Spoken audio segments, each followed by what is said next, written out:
अस्सलामुअलैकुम, welcome to my YouTube channel as math experts one. तो students, video को देखने के लिए वीडियो को लाइक, चैनल को सब्सक्राइब और वीडियो को शेयर करना मत भूलिएगा। तो आज हम स्टार्ट कर रहे हैं exercise number 3.2 direct variation and inverse variation के बारे में। कुछ क्वेश्चंस हैं, क्वेश्चंस इंतहाई आसान हैं, जस्ट आपने स्टेटमेंट पे फोकस करना है। तो आइए हम पहले समझते हैं डायरेक्ट वेरिएशन किस चीज़ का नाम है और इन्वर्स वेरिएशन किस चीज़ का नाम है। अगर दो क्वांटिटीज़ के दरमियान ऐसा रिलेशन जिसमें एक क्वांटिटी की वैल्यू इंक्रीज़ हो और दूसरी भी हिसाब से इंक्रीज़ हो जाए। फॉर एग्ज़ाम्पल, अगर आपने एक सूट लेना है और वो आपको मिलता है 500 रुपये का या 1500 रुपये का, अगर आप सूट दो लेंगे तो आपको जो पैसे हैं वो 3000 देने पड़ेंगे। इसका मतलब क्या हुआ कि जो नंबर ऑफ़ सूट्स हैं वो इंक्रीज़ हो रहे हैं, उस हिसाब से जो प्राइस है वो भी क्या हो रही है, इंक्रीज़ हो रही है। तो ये डायरेक्ट वेरिएशन में आएगा।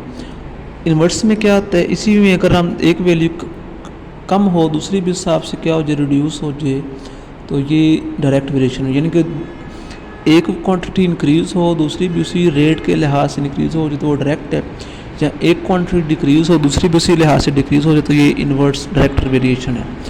इन्वर्स में क्या होता है, एक क्वांटिटी में इंक्रीमेंट दूसरे वाले में डिक्रीमेंट हो जाता है, या एक डिक्रीमेंट दूसरे वाले में क्या हो जाता है, इंक्रीमेंट हो जाता है।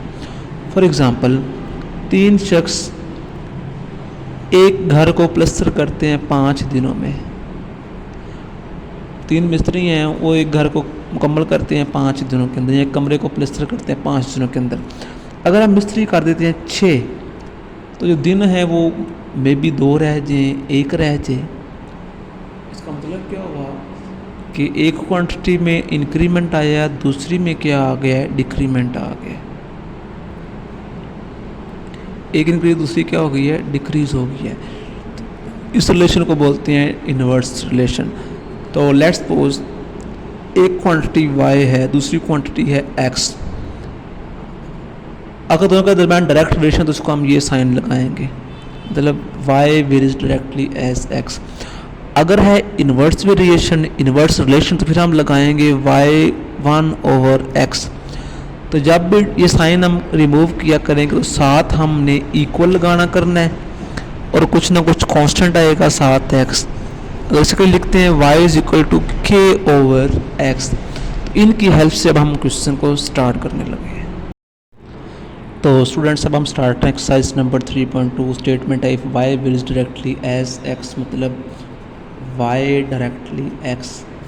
इसे करते हैं ख़त्म, y=kx व्हेन y=8 इसमें पुट करते हैं, एंड x=2 इसमें पुट ही करते हैं। 8=k × 2, तो 2 को 8 पे डिवाइड किया 4 पे, तो 4 2 8, तो k की वैल्यू मिल गई है।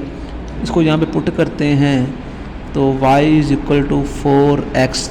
तो y in term of x हमने वैल्यू फाइंड कर दी। सेकंड पार्ट है y फाइंड करो व्हेन x=5। तो हमने करना क्या है, इसमें x=5 पुट करना है इस इक्वेशन के अंदर।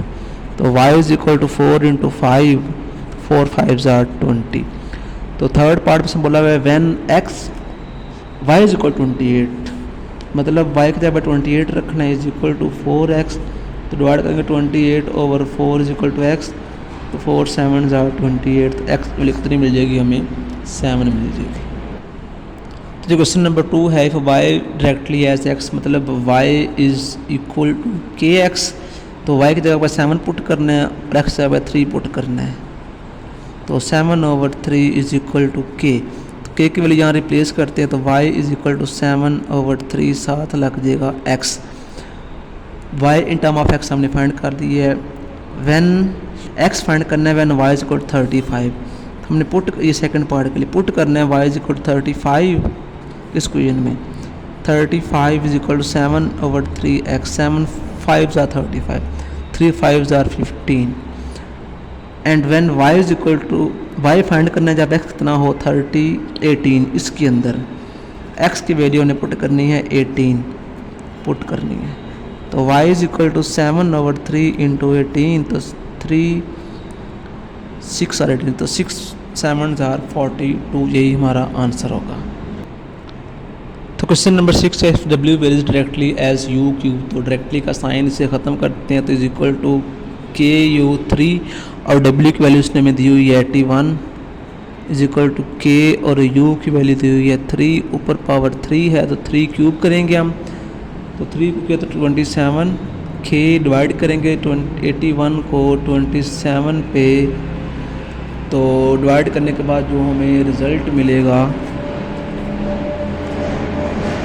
वो रिज़ल्ट हमारे पास आ जाएगा 3, तो के की वैल्यू हमें मिल गई है 3, उसको वापस यहाँ पे रिप्लेस करते हैं, मतलब w is equal to 3 into U power 3, फिर बोला w फाइंड करो when u is equal to 5, तो पुट करते हैं इसके अंदर u की value 5, w is equal to 3 into 5 power 3, तो 5 क्यूब आ जाएगा 125, इसको करेंगे 3 से हम मल्टीप्लाई, तो मल्टीप्लाई करने के बाद रिजल्ट मिल जाएगा 375।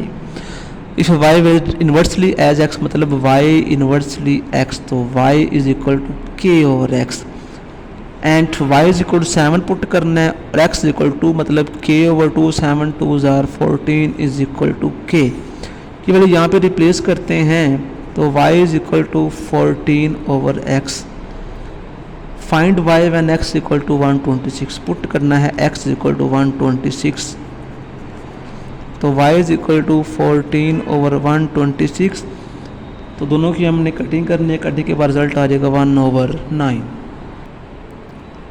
तो क्वेश्चन नंबर 3 उसने हमें दिया हुआ result r is equal to K T, उसने बोला है r रखें 5 और इसमें t कितना रख दें, t की जगह पर रख दें 8, तो k मिल जाएगा हमें 5/8 इज़ इक्वल टू k, तो वापस k की रिप्लेस करते हैं तो r इज़ इक्वल टू 5/8 और साथ t आ जाएगा।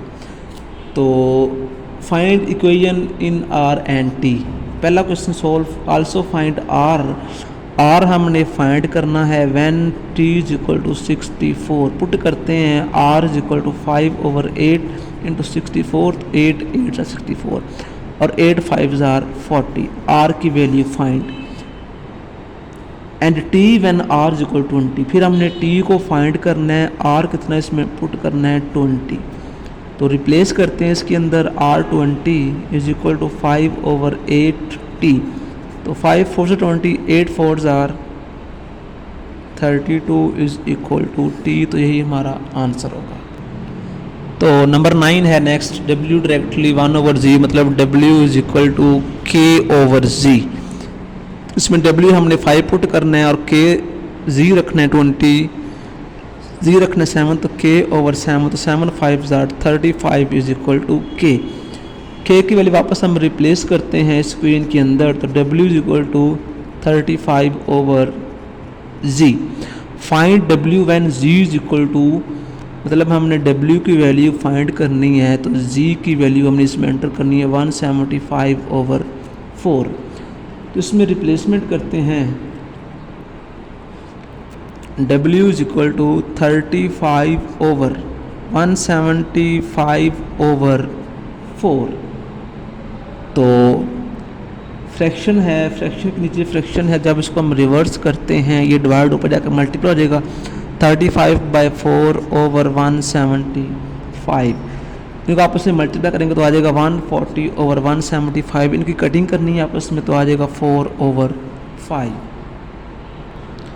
And next one is question number 12, तो उसने हमें रिलेशन दिया हुआ तो v is equal to k over r cube, तो v की जगह पर हमने 5 पुट करना है और r पुट करना है 3, तो 3 क्यूब, तो 3 क्यूब आ जाएगा 27, वो इधर आके हो जाएगा मल्टीप्लाई, तो हमने 27 को 5 के साथ जब करना है मल्टीप्लाई, और मल्टीप्लाई करने के बाद जो हमें रिजल्ट मिल जाएगा वो आ जाएगा 135, ये वैल्यू है k की, इसको वापस रिप्लेस करते हैं, v is equal to 135/r cube, तो find v when r is equal to 6, तो हमने v की वैल्यू फाइंड करनी है व्हेन r 6 हो, रिप्लेसमेंट करते हैं, v इज इक्वल टू 135/6/3, तो हमने 6 क्यूब करना है, तो क्यूब करने के बाद जो हमें रिजल्ट मिल जाएगा वो आ जाएगा 216, तो दोनों के आपस में कटिंग करनी है, कटिंग के बाद रिजल्ट मिल जाएगा 5/8, कटिंग का बटन होता है ऊपर शिफ्ट के बुक नीचे ऐसा लिखा होता है ए बी, ऐसे बटन होता है, इसको प्रेस करके आप कटिंग कर सकते हैं इजीली। तो इसमें बोला है आर को फाइंड करो व्हेन वी इज इक्वल 320, मतलब हमने आर की वैल्यू फाइंड करनी है जब वी कितना हो 320 हो। इसको पुट करते हैं इस रिलेशन के अंदर,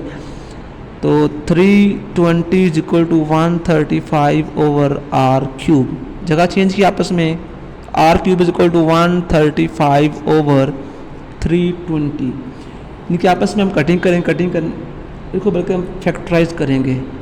तो फैक्टराइज करने के बाद 3 टाइम आ जाएगा और 4 भी 3 टाइम आ जाएगा, तो r पावर 3। दूसरी तरफ हम क्यूब रूट करेंगे तो r3 and is equal to 3 over 4 power 3 whole और 1 ओवर 3, ये तो काट गया, ये भी काट जाएगा, तो r इज इक्वल टू मिल जाएगा 3 ओवर 4। तो आज के लेक्चर में हमने 3.2 को वाइंड अप किया और नेक्स्ट लेक्चर में हम इंशाल्लाह इससे ऑनवर्ड चलेंगे। तो मज़ीद वीडियो के चैनल को सब्सक्राइब कर रखें, बेल आइकन को ऑन, ताकि जब भी मैंने लेक्चर अपलोड करूं तो आप तक बर वक्त पहुँच सके। और दुआ में याद रखेगा। अल्लाह हाफिज़।